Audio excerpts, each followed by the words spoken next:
Welcome, ladies and gentlemen. My name's Dychronic, your host here on this Destiny 2 video, and today we're going to be talking about This Week at Bungie for November 7th, 2019. If you did not know, This Week at Bungie is basically their blog and news posts about Destiny 2 of the last week, current week, the next few weeks of Destiny 2. Of course, my versions of the TWAB will be the audible version, so ignore the cute animals that are on the screen near a lot of my videos. Just sit back, close your eyes, and just enjoy the audible version. For the most part, there's not a lot of information in This Week at Bungie. They do take a large part about talking their charity. They also mention the hot patch that came out today, as well as a few other Bungie rewards and some known issues. And before I get into This Week at Bungie, just want to mention very briefly the calendar. There's not a lot of stuff going on the horizon. We only know about the next item, which is going to be the Vex Offensive Final Assault. My assumption is that it's going to come out of Ikor's portal that she's building in the tower haphazardly. Why are you building a portal in the tower?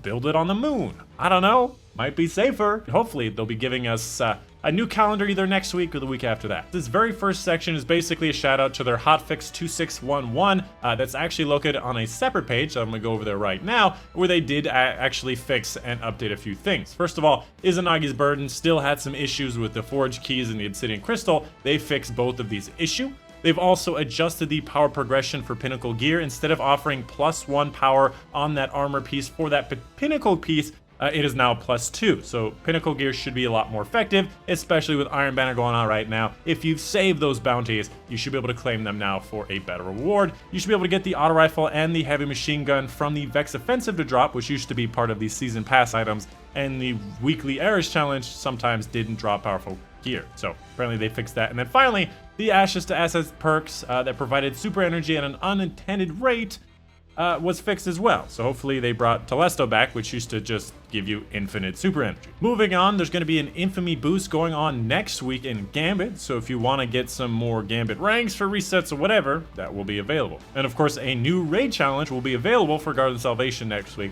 Moving on, let's go ahead and talk about the Game to Give charity that's been going on for a while now, that ends on September 10th at midnight Pacific Standard Time. That gives iPads and other entertainment devices for kids in the hospital. And of course, if you wanted to donate, there's actually some pretty cool incentives, including if you give $10, you get this special emblem, which is exclusive for this charity event. $50 nets you this exclusive ghost shell, which has this heart little thing. And then a $100 donation gives you one of these items from this prize pool of all of these cool things. And I think this is a life-sized hammer axe thing, which we did in fact see at PAX West. So, oh man, a chess set?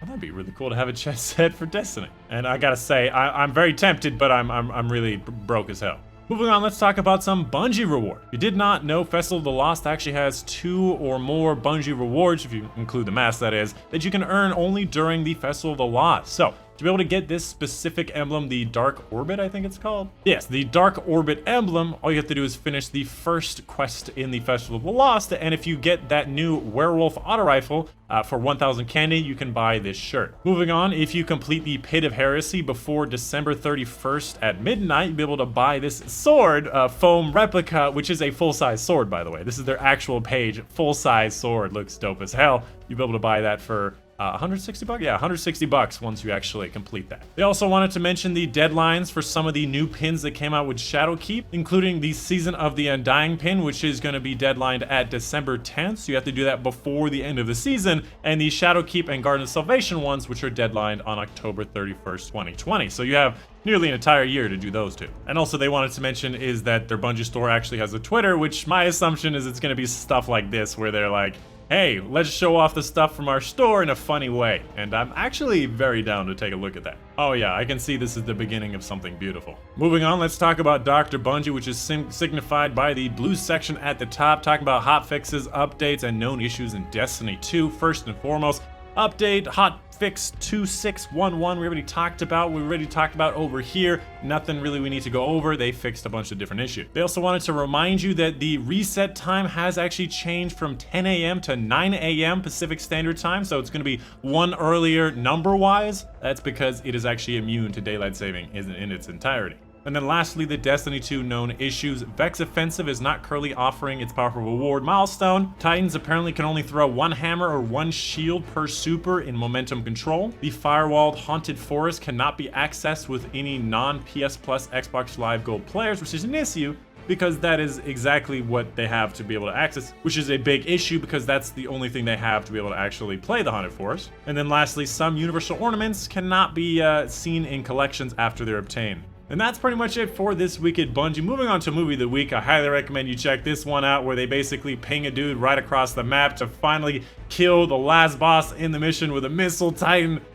Ah, that's the most Titan on the moon, man. To be honest, pinging yourself into the distance is one of my favorite glitches in any game. Oh, it strums like a chord for me for sure. And then of course, some guy getting a double 7th column medal in momentum control because he's able to get true sight through walls and invincibility, and you guys have really got to try this out. It really does feel like Halo 3 SWAT, just being able to just one-shot everyone. It's a lot of fun. And then finally, the first Guardian to reach past 999 power to get to be the first person to get 4 digits of power has actually been reached, and you can find a link to their own dedicated blog post where they congratulate Bagel 4K. That is actually kind of ridiculous. I only have like plus 13 to 15 or something like that. That's crazy. And of course, there's like this weird like coded thing, which just says like I am Sabaton, almost looks like a link, but if you copy and paste this, it's just gonna be gibberish. But that is pretty much it. That's this week at Bungie. Let me know in the comments down below if you had any questions. But my name's been Dychronic, and I will see you guys on the next one.